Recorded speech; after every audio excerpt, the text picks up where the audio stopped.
Dalam beberapa bulan terakhir, harga kebutuhan pokok khususnya bahan pangan terus merayap naik. Kondisi ini terjadi di tengah kondisi perubahan iklim yang ditandai dengan kemarau panjang, El Nino, serta situasi geopolitik dunia yang juga memanas. Sejumlah komoditas bahan pangan yang merupakan kebutuhan masyarakat bergantian mengalami kenaikan harga. Apa saja? Mari kita cari tahu.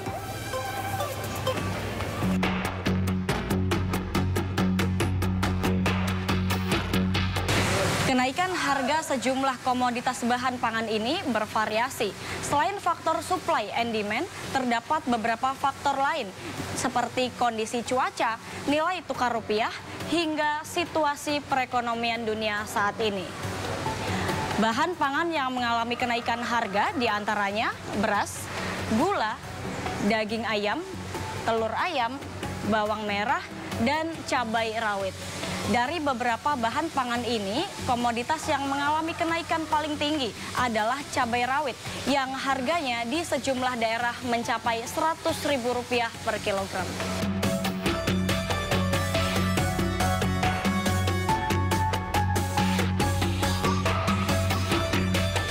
Berdasarkan data dari Badan Pusat Statistik atau BPS, beberapa komoditas bahan pangan tersebut mengalami kenaikan di hampir seluruh wilayah di Indonesia. Harga gula naik di 338 kabupaten atau kota, harga beras naik 283 kabupaten atau kota, sementara untuk harga cabai rawit naik di 259 kabupaten atau kota.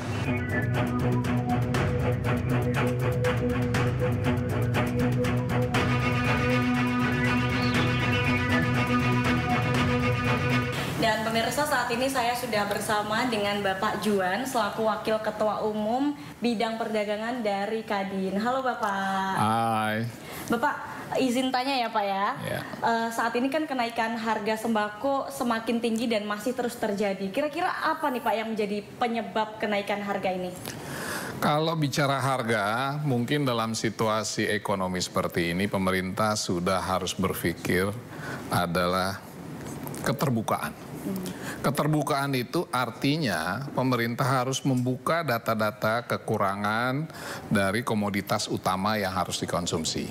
Karena kalau tidak, semua berspekulasi. Oh, nanti harga naik, mereka menyimpan barang. Dan itu akan memberikan kenaikan harga. Apa langkah yang sudah dilakukan Kadin bersama pemerintah untuk menekan kenaikan harga ini, Pak? Kita untuk menekan harga itu sulit. Tapi peranan Kadin adalah memberikan informasi kepada pemerintah bahwa ini harus dibuka. Contoh, ya kan, kita mau kebutuhan konsumsi beras. Itu berapa besar kebutuhan konsumsi beras? Ternyata beras ini agak kurang karena adanya El Nino, adanya negara-negara yang tidak mau mengekspor, dan mestinya udah dibuka saja dari awal, peranan swasta boleh ikut melakukan importasi, tapi dikendalikan oleh pemerintah mengenai harga dan sumber. Nah, ini selama ini udah nggak bisa kalau beras. Nah, di komoditas yang lain, contoh daging. Daging kita mengambil itu hanya dari negara tertentu untuk hanya 1-2 pengusaha. Nah, itu juga nggak terbuka. Nah, ini yang kita harus buka. Sehingga peranan pengusaha dalam mengendalikan harga ini menjadi sesuatu yang bisa mengendalikan pada harga jual pada saat-saat tertentu. Apakah operasi pasar itu bisa berpengaruh, Pak? Operasi pasar tergantung komoditasnya, tapi umumnya komoditas di operasi pasar apabila penyebarannya tidak merata. Kalau penyebaran tidak merata, barang datang terlambat disebabkan oleh pengiriman, logistik, sehingga pemerintah memaksakan untuk Bulog, untuk pangan, turun tangan melalui operasi pasar. Atau perusahaan-perusahaan yang bertanggung jawab menjalankan ini, dia bertanggung jawab untuk melakukan operasi pasar. Dan peranan pemerintah dengan swasta melalui Kadin itu yang menjadi utama di dalam pengendalian harga. Budaya bisnisnya harus dirubah. Pemerintah harus terbuka. Kalau pemerintah ada merencanakan sesuatu menjelang Lebaran, itu harus jauh-jauh waktu direncanakan. Dan itu biasanya rapat koordinasi. Dan rapat koordinasi ini udah jarang melibatkan swasta. Jarang melibatkan pengusaha. Sehingga pertemuan-pertemuan yang semakin tidak terbuka ini menyebabkan suplainya dari negara mana-mana ini tidak disiapkan dari awal. Ini yang menyebabkan situasi pengendaliannya agak panik.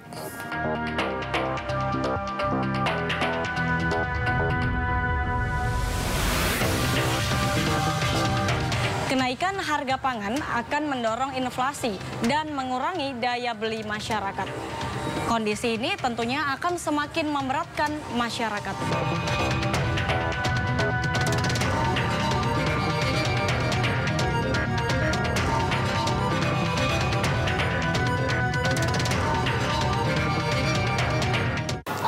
Gimana nih Bu tanggapan kenaikan harga sembako yang saat ini semakin tinggi?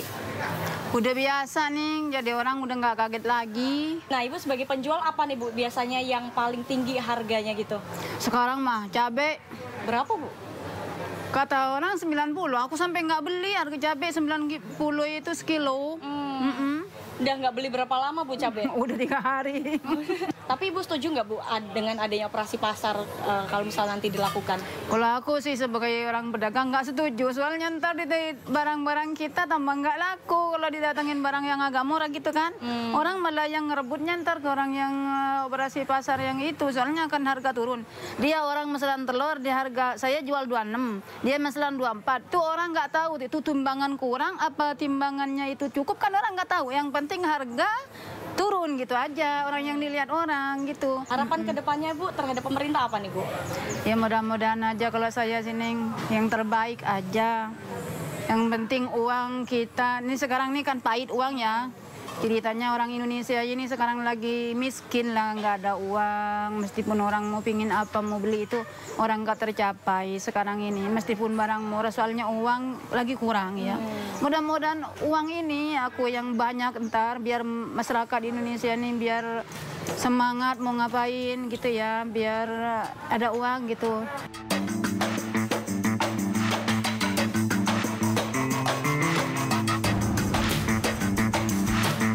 Sebenarnya apa sih Pak yang salah dari mekanisme distribusi dan juga perdagangan di Indonesia?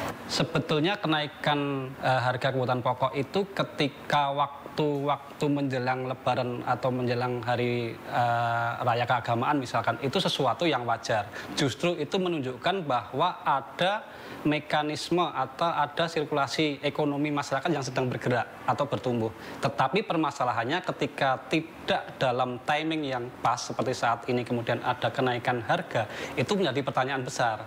Pertanyaan yang pertama adalah apakah sistem distribusinya yang salah atau karena ada kegagalan dalam panen, kegagalan dalam sistem pengadaan bahan pangan tersebut. Salah satu hal yang menjadi permasalahan adalah kita itu sangat birokratif. Ketika mendistribusikan barang dari petani sampai ke end user atau konsumen, itu melewati beberapa tahap. Udah masuk ke tengkulak dulu, ke pelaku usaha yang besar, kemudian sampai ke retail, sampai ke pedagang di kelontong. Jadi distribusinya sangat banyak dan itu pasti akan berpengaruh pada harga yang ditebus oleh konsumen. Oke, kemudian sebenarnya operasi pasar itu berpengaruh nggak sih Pak terhadap mengatasi kenaikan harga? Ini kan cara pemerintah yang selalu instan mengatasi permasalahan. Kenapa? Ketika terjadi kelangkaan kebutuhan pokok ataupun harga-harga mahal, salah satu hal yang selalu dilakukan oleh pemerintah adalah operasi pasar. Bukan hal yang salah sebetulnya, tetapi ada yang perlu dibenahi, yaitu sasaran dari operasi pasar tersebut.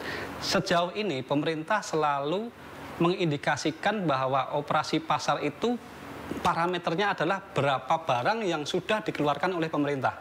Misalkan ketika ada kelangkaan beras misalkan, itu parameter dari pemerintah itu berapa ton beras yang sudah dikeluarkan oleh pemerintah. Oke, berarti kemudian apa nih Pak langkah konkretnya yang harus dilakukan pemerintah ke depannya?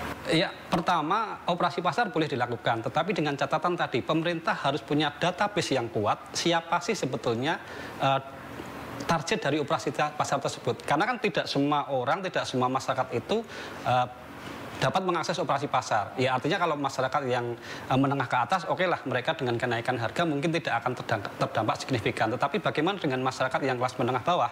Nah itulah yang harusnya didata oleh pemerintah.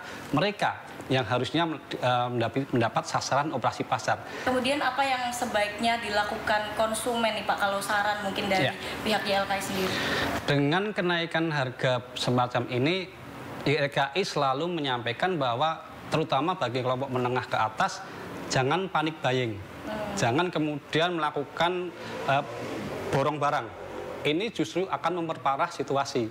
Jadi ketika mereka yang berduit kemudian mengambil atau membeli barang-barang yang ini mau langka ini, terus kemudian dibeli secara keseluruhan untuk menimbun barang di rumah, ini sesuatu yang salah.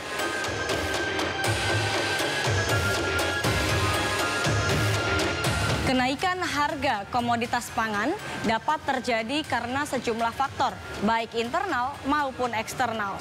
Pemerintah harus dapat mengupayakan untuk mengendalikan kenaikan harga pangan agar tetap terjangkau masyarakat. Diperlukan adanya pengawasan pasokan dan distribusi di dalam negeri sehingga kebutuhan nasional dapat mencukupi. Kondisi ini sangat diperlukan karena hal ini dapat berpengaruh terhadap pertumbuhan ekonomi nasional serta kesejahteraan masyarakat. Demikian Vloganza kali ini, saya Gisel Nur Rahma dan juru kamera Dipo Andi Moharom dan Dede Rudi. Sampai jumpa.